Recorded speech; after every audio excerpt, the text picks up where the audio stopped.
Hello प्यारे बच्चों, my future doctors. हमारा आज का सेशन है NEET essentials of biology of course. लेकिन ये क्या आज ही खत्म हो जाएगा? नहीं, मैं बीच बीच में आपको ऐसी चीजें बताता रहूंगा। यू विल एंजॉय अलॉट और आपको बहुत सारे क्वेश्चंस उससे सॉल्व करने को मिलेंगे। हम पढ़ते हैं एप्लीकेशंस।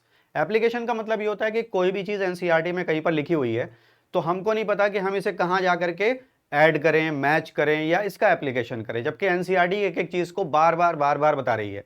हम उसको अलग अलग टॉपिक करके समझ रहे हैं, ये अलग टॉपिक है, ये अलग टॉपिक है, अलग टॉपिक है। ऐसा है नहीं। आज मैं जैसे आपको एक एग्जांपल देने जा रहा हूं, आपके बहुत काम में आने वाला है। चैप्टर 8 आप जानते हैं, है ना, स्ट्रक्चर ऑफ सेल। इसमें पेज नंबर बेटा 135, वहां लिखा हुआ है माइटोकॉन्ड्रिया के बारे में। माइटोकॉन्ड्रिया की सारी चीजें हम जानते हैं और फाइनली हम रिजल्ट लेकर के आते हैं कि ये पावर हाउस है। क्या हम ये जानते हैं कि माइटोकॉन्ड्रिया में अमीनो एसिड भी बनते हैं? शॉक्ड? शॉक होने की बात नहीं है। माइटोकॉन्ड्रिया में अमीनो एसिड का सिंथेसिस होता है। अच्छा भाई, अब ये बात तो हो गई, लेकिन ये जो अमीनो एसिड बने, अब इसका इस्तेमाल चैप्टर 8 के बाद चैप्टर 9 में आ गया। Chapter 9 biomolecule. बायोमोलिक्यूल में अगर आप पढ़ेंगे तो पेज नंबर 143 एंड 144, यहां पर कुछ अमीनो एसिड्स के बारे में बताया है। बात यहां खत्म नहीं हो जाती। आज मैं आपको सब चीजें बता के चलूंगा। खेल देखिए कितना मजेदार है। बात यहां खत्म नहीं हो जाती। अब यही अमीनो एसिड जो बन रहे हैं वो बन कैसे रहे हैं, कहां बन रहे हैं, ये बात समझ में आ गई। माइटोकॉन्ड्रिया में बन रहे हैं। बन कैसे रहे हैं, तो ये वाली बात अब उठा करके चले हम आगे, और हम चले चैप्टर 12 में, पेज नंबर 204। पेज नंबर 204 क्या कहता है बच्चों? यहां पर हमको बताया जाता है फेट ऑफ अमोनिया, कि जो अमोनिया बनेगी नाइट्रोजन से, उससे क्या होगा, उससे अमीनो एसिड बनते हैं। जब हमारे ये अमोनिया जो प्लांट के अंदर है, जो प्रोडक्ट हम देख रहे हैं, वो जब कीटो एसिड से जुड़ती है तो अमीनो एसिड बन जाते हैं। क्या होगा? अमोनिया प्लस कीटो एसिड, इससे बन जाएंगे अमीनो एसिड। मतलब अगर बच्चों हम ये सोचें कि अमीनो एसिड क्या है, यार ये तो हमें आता ही है, इसको बड़े हल्के में लेके छोड़ दिया। हल्के में मत ले लेना। देख लो कितनी सारी चीजें मैं आपको बता रहा हूं यहां पर। तो अमीनो एसिड बनने का तरीका हमको पेज नंबर 204 पर बता दिया गया। बात यहां खत्म नहीं होती। अब वो जो अमीनो एसिड्स हैं, मैं भी आपको सारे दिखाने वाला हूं, उनके बारे में बताने वाला हूं। उनमें से कुछ अमीनो एसिड बहुत जरूरी हैं। अब हम यहां से आगे बढ़े साहब, ये लीजिए। तो हम पहुंच गए क्लास 11 के ही चैप्टर 22 पर। यहां हम केमिकल कोऑर्डिनेशन में थायराइड ग्लैंड के बारे में पढ़ते हैं कि थायराइड ग्लैंड से दो हार्मोन बनते हैं, T3 और T4 है। ये T क्या है? Tyrosine, amino acid. तो वो हम यहीं पर तो सीखेंगे, कहां बन रहे हैं, कैसे बन रहे हैं, क्या उनका काम है ना। तो अब ये सारी चीजें लिंक्ड हो गई। बात यहां खत्म नहीं होती। अब जब ये बातें पूरी की पूरी क्लास 11 की हो गई, अब हम चले साहब यहां से क्लास 12 के सिलेबस में। और क्लास 12 के सिलेबस में जैसे ही हम पहुंचे तो वहां हमको मिला chapter 6 molecular basis of inheritance, जहां पर हम पढ़ते हैं ट्रांसलेशन। जेनेटिक कोड की पूरी चेकर बोर्ड बनी हुई है 64, और वहां पर यह भी बताया गया है कि कौन सा कोडॉन किस अमीनो एसिड के लिए। हम अमीनो एसिड के नाम जानते नहीं हैं और हम उन एब्रीविएशंस को रटते हैं। अरे क्यों रट रहे हैं भाई? We should be familiar with amino acid. NEET का एस्पिरेंट जो भी हो, उसे अमीनो एसिड से फैमिलियर होना चाहिए। यही मैं आज आपको बताने जा रहा हूं। ये सारे रेफरेंसेस अच्छे से नोट कर लेंगे आप। ऑलराइट, आप चाहें तो इसका स्क्रीनशॉट भी ले लीजिए, या आपके स्क्रीन पर आ रहा होगा, और अच्छे से समझ लीजिए। अब एक चीज और यहां पर हम ऐड कर लेते हैं। वो क्या है साहब? क्लास 11th में ही जब आप आगे बढ़ेंगे चैप्टर 12 से, तो आपको मिलेगा चैप्टर 14 रेस्पिरेशन इन प्लांट्स। वहां पर हमको बताया जाता है कि ग्लूकोज से ग्लाइकोलिसिस होती है। चलो भाई ठीक है, मान ली बात, ग्लूकोज से ग्लाइकोलिसिस हुई, पायरुविक एसिड बन गया, और फिर पायरुविक एसिड से क्रेब्स साइकिल हो गई। Page number 232, Krebs cycle, page number 232 of class 11th NCERT book 232, Krebs cycle. वहां पर हम देखते हैं, हम रट के जाते हैं। क्यों रट के जा रहे हैं आप? रेस्पिरेशन का मतलब हम जानते हैं, break down of those compounds जो कि फोटोसिंथेसिस में बने थे, या ग्लूकोज। तो ग्लूकोज का ब्रेक डाउन हो रहा है और हमको एनर्जी मिल रही है। क्या ग्लूकोज से एनर्जी मिलती है? क्या प्रोटीन और लिपिड से एनर्जी नहीं मिलती? यह बात चैप्टर 14 में बताई गई है कि प्रोटीन और लिपिड से भी एनर्जी मिलती है, लेकिन कैसे? डायग्राम हम देख लेते हैं, याद कर लेते हैं और चले जाते हैं। लेकिन अगर आप चैप्टर 14 का पेज देखेंगे जहां एम्फीबॉलिक पाथवे बताया गया है, तो वहां उन्होंने बताया कि प्रोटीन डाइजेस्ट होंगे तो अमीनो एसिड मिलेंगे, और अमीनो एसिड से अगर हम अमोनिया निकाल दें बच्चों, देख रहे हैं, अमीनो एसिड से अगर अमोनिया निकाल दें तो क्या बचा? Keto acid. और कीटो एसिड दो हमें पता होते हैं, क्योंकि वो हम यहां पेज 204 पर पढ़ करके जा रहे हैं। कौन कौन से? अल्फा कीटो ग्लूटारिक एसिड,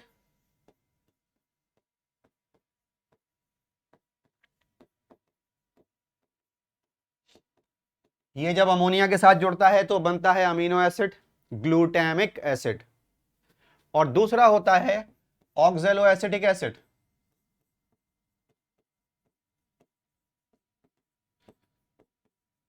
ये भी एक कीटो एसिड है, और ये जब अमोनिया से जुड़ता है तो बनता है aspartic acid.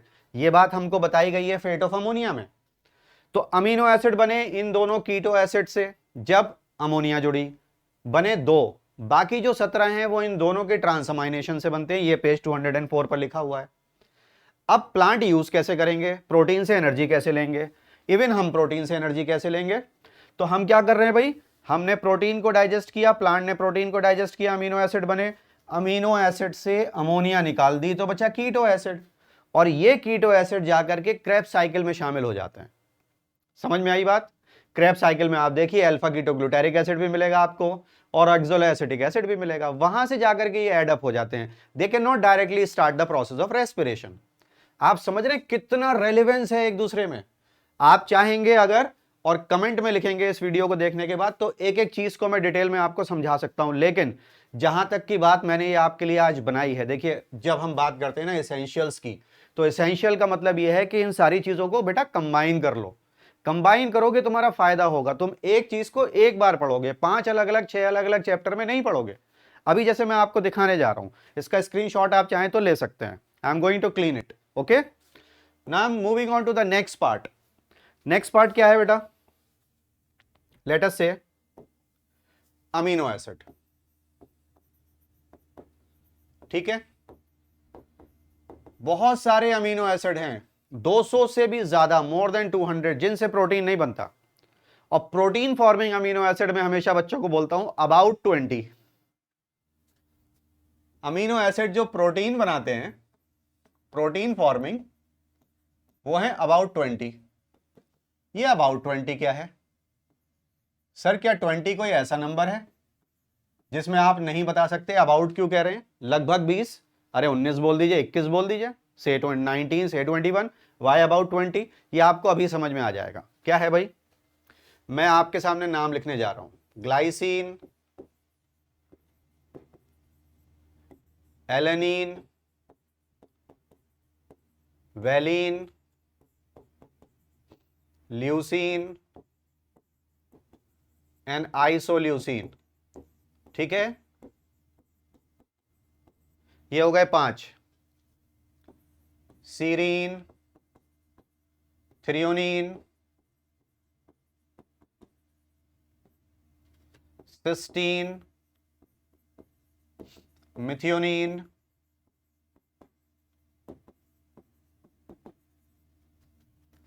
Aspartic acid, एस्पेराजीन,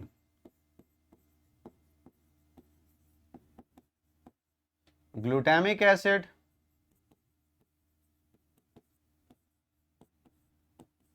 glutamine,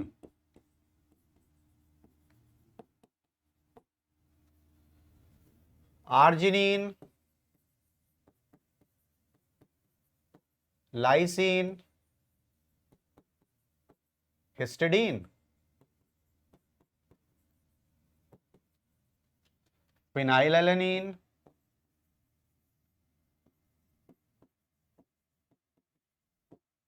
tyrosine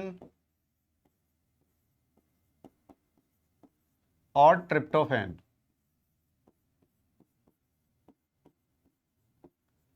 एक नाम और लास्ट में लिखूंगा, प्रोलीन। अब हो गई है 20 बेटा, ठीक है, प्रोलीन। ये हो गए 20 नाम, मैं 20 अमीनो एसिड नहीं बोल रहा, 20 नाम। अब मैं क्या करने जा रहा हूं, मैं इनकी ग्रुपिंग करने जा रहा हूं बेटा, ठीक है। ये लीजिए साहब, एक ग्रुप तो मैंने बना लिया ये, दूसरा बना लिया ये, तीसरा बना लिया ये, चौथे में 4, दूसरे में 2, फिफ्थ में 3, सिक्स में 3 और सेवेंथ ग्रुप में 1 आ गया। इसे हम बोलते हैं इमीनो एसिड। ये अमीनो एसिड नहीं है, लेकिन ये प्रोटीन पार्टिसिपेशन, प्रोटीन फॉर्मेशन में पार्टिसिपेट करता है। So that's why it is called protein forming, but amino acid नहीं है। अमीनो एसिड तो 19 है, इन 19 में से 2 बनेंगे रिडक्टिव अमाइनेशन से, जो मैंने आपको बताया फेट ऑफ अमोनिया में लिखा हुआ है, और बाकी 17 उन 2 के ट्रांस अमाइनेशन से बनेंगे। जो 2 पहले थे वो यहां पर आ गए, ग्लूटामिक एसिड आ गया, ठीक है, आया कि नहीं आया, और एस्पार्टिक एसिड आ गया। ये फर्स्ट ग्रुप है भाई, ये एलिफेटिक अमीनो एसिड्स हैं। ये सेकंड ग्रुप है, ये कहलाते हैं hydroxy amino acids, OH group. आप अगर समझें बात को, बहुत आसान है, दिक्कत नहीं आएगी, बस एक बार देख लो। देखो अमीनो एसिड बहुत आसान है, अमीनो ग्रुप लेफ्ट पर बनाओ, ठीक है, कार्बन, और कार्बोक्सिलिक एसिड ग्रुप राइट पर बनाओ। ये हर अमीनो एसिड में कॉमन होती है चीजें, समझ रहे बात, हर अमीनो एसिड में ये पार्ट कॉमन है। बस जो डिफर करता है ना बच्चों, वो डिफर करता है ये AR, साइड चेन, वेरिएबल। ये अल्काइल ग्रुप नहीं है केमिस्ट्री की तरह, ये वेरिएबल साइड चेन है R। ये आप बदलते जाइए, अमीनो एसिड बदलते चले जाएंगे। जैसे ये 5 एलिफेटिक अमीनो एसिड है, कहीं पर H आएगा, कहीं पर CH3 आएगा, कहीं पर CH2 CH3 आएगा, ऐसे चलता चला जाएगा। उसके बाद में यहां पर अगर R की जगह पर हाइड्रोक्सी ग्रुप या उसके डेरिवेटिव आ जाते हैं तो वो बन जाएगा। ये आ गए थर्ड ग्रुप के मेंबर्स। थर्ड ग्रुप के मेंबर्स कौन, ये कहलाते हैं sulphur containing amino acid, cysteine और मिथियोनिन। और जब हम चैप्टर 6 पढ़ते हैं क्लास 12 का molecular basis of inheritance translation, तो हमको बताया जाता है कि जो AUG कोडॉन है, इट कोड्स फॉर मिथियोनिन, और मिथियोनिन में सल्फर है, तो बिना सल्फर के मिथियोनिन नहीं बन सकता, और बिना मिथियोनिन के कोई प्रोटीन नहीं बन सकता। और सल्फर की यही इंपॉर्टेंस मिनरल न्यूट्रिशन में हम पढ़ते हैं, हम कहते हैं मिनरल के रोल याद नहीं हो रहे। सब चीजें कितनी रेलेवेंट हैं यार, मतलब बायोलॉजी को इतना स्मार्टली और इतना सही तरीके से आप पढ़ सकते हो, बट आपको साथ देना होगा ना। आप बताइए कि अगर इस तरह की मजेदार चीजें आपको पढ़नी है, समझनी है। खैर, अब आगे बढ़ गए, ये आया फोर्थ ग्रुप।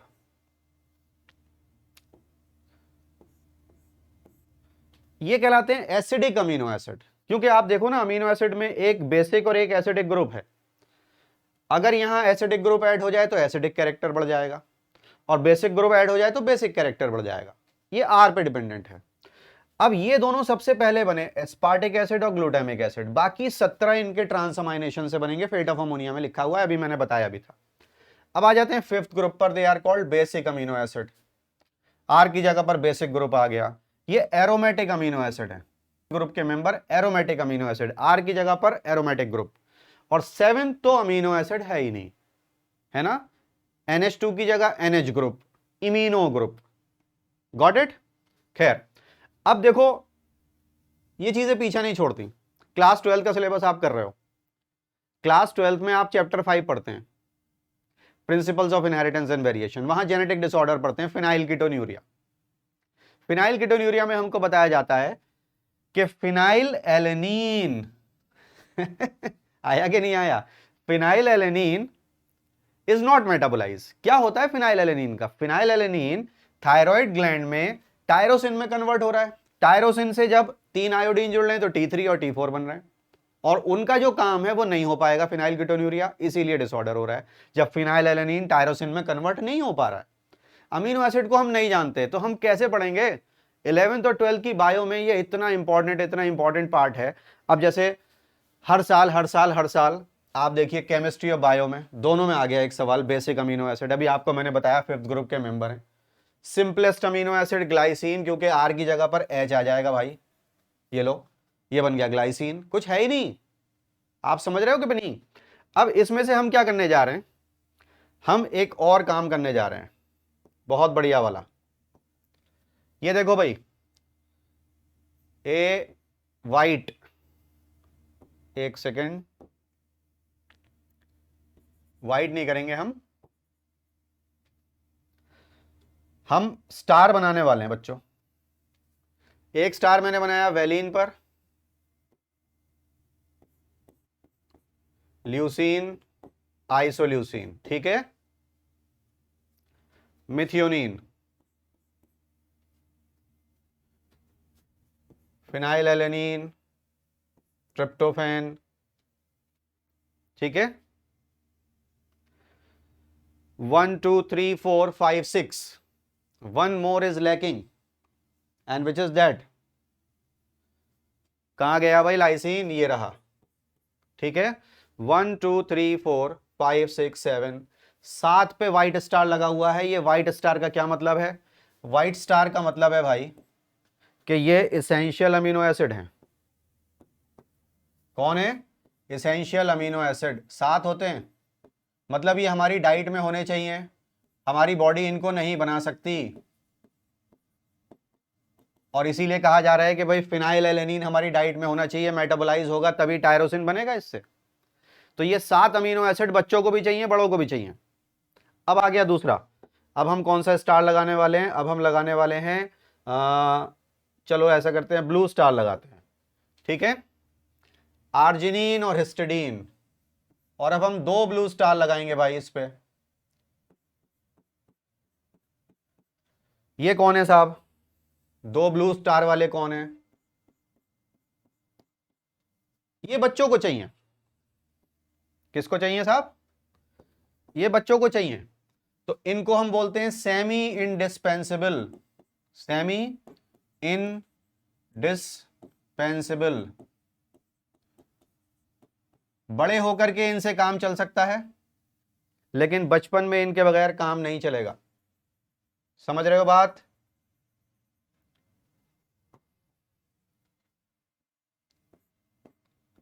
इनडिस्पेंसिबल,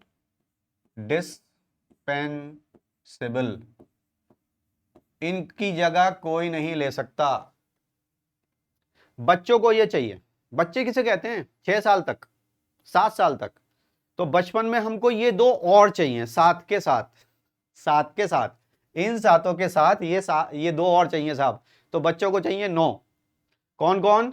बचपन में इनके बगैर काम नहीं चलेगा, लेकिन बड़े होकर के इनके बगैर काम चल जाएगा। लेकिन अब मैं लगाने वाला हूं अपना फेवरेट स्टार, ए ग्रीन स्टार। थ्रियोनिन कहां गए साहब? ये रहे, 1 2 3, 3 स्टार का मतलब ये बड़ों को चाहिए, रिक्वायर्ड बाय एडल्ट्स, उन 7 के अलावा, रिक्वायर्ड बाय एडल्ट्स। तो एडल्ट्स को चाहिए बेटा 8, 7 ये जिन पर व्हाइट स्टार लगा है, और एक थ्रियोनिन जिस पर के 3 ग्रीन स्टार हमने लगाए हैं। आई बात समझ में? बच्चों को ये 2 एडिशनली चाहिए, आर्जिनिन और हिस्टिडीन। अमीनो एसिड मजाक नहीं है। कहां बन रहे हैं? माइटोकॉन्ड्रिया में। कैसे बन रहे हैं? फेट ऑफ अमोनिया से सीखा हमने, रिडक्टिव अमाइनेशन और ट्रांसअमाइनेशन से। काम क्या है? अरे जिंदगी भर पीछा नहीं छूट रहा है, 11th के सिलेबस में ये है, 12th के सिलेबस में ये है। और अगर अमीनो एसिड को हम नहीं जानते तो फिर हम क्या कर रहे हैं? हमसे ये पूछा जा रहा है सबसे पहले कौन से अमीनो एसिड माइटोकॉन्ड्रिया में बनते हैं, तो हम बोलते हैं एस्पार्टिक एसिड बनता है और ग्लूटामिक एसिड बनता है। माइटोकॉन्ड्रिया में। किस मेथड से? रिडक्टिव अमाइनेशन से।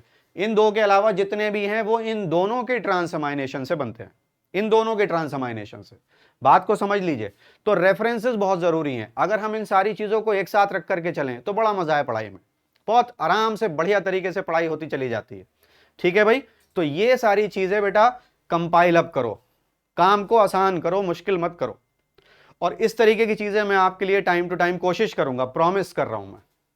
No, I am not promising. मैंने बताया आपको कभी प्रॉमिस मत करिए। मैंने क्या बोला? कोशिश करूंगा कि मैं टाइम टू टाइम आपके लिए चीजें लेता हूं।